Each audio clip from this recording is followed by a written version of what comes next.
ازيكم عاملين ايه؟ وصفتنا المرة دي البطاطس الويدجز هنعملها بطريقة بسيطة قوي وسهلة وسريعة بدون تحمير وقلي في زيت كتير. وممكن ناكلها بطريقتين. هي وصفة اقتصادية قوي، ممكن ناكلها بالكاتشب كده، وممكن نعملها سندوتشات. لو الامكانيات يعني ما تسمحش، ممكن نستغنى عن طريقة السندوتش اللي هعملها دي ونعملها عادي بأي عيش متاح عندنا. وهي وصفة اقتصادية تنفع فطار أو عشاء أو غدا سريع.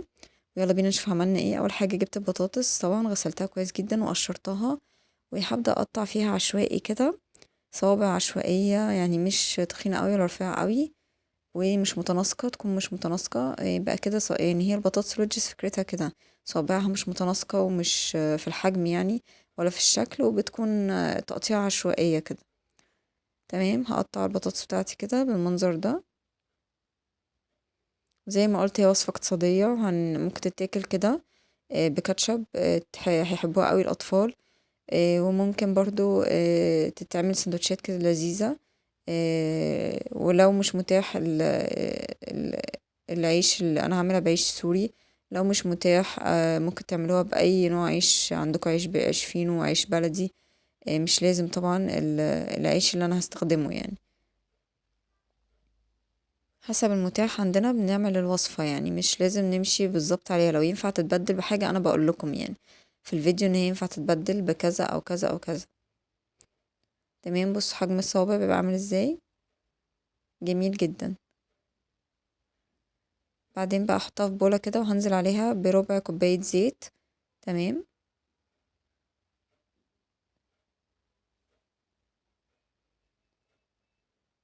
وبعدين هضيف معلقتين صغيرين من الملح،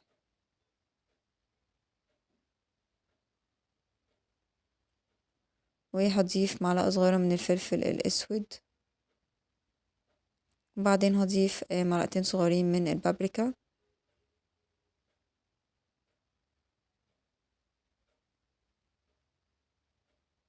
وبعد كده هضيف معلقتين كبار من الثوم مفروم حسب رغبتكم طبعا. وهقلب كل حاجة كويس جدا، وهنزل بيها في صينية متبطنة بورق زبدة عشان البطاطس متلزقش معانا يعني. وهنوزعها كويس كده ونفرشها كويس في الصينية. وبعدين ندخلها فرن سخن مسبقا على درجة حرارة 200 لمدة من 35 ل40 دقيقة. بعدين السندوتشات بقى هجيب عيش سوري كده، ممكن عيش سوري، ممكن عيش بلدي، ممكن عيش فينو، المتاح زي ما قلت لكم، مش لازم اللي انا عملته.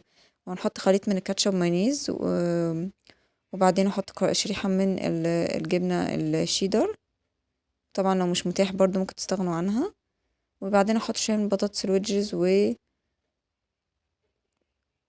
وهوزع كده بطاطس الويدجز كويس جواها، حبة مش كتار ومش صغيرين يعني.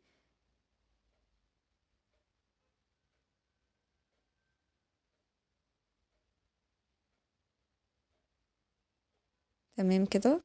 بعدين هبدأ اقفل العيش السوري بتاعي بالمنظر اللي هتشوفوه دلوقتي ده. وزي ما قلت يعني استبدلوه بأي عيش عندكم، ممكن بعيش بلدي، عيش فينو، ممكن بجلاش. عشان كده بقولكوا هي وصفة اقتصادية وممكن تتعمل بكذا شكل وبكذا طريقة. تمام، بعدين بعد كده هنرص بقى السندوتشات بتاعتنا كده في صينية.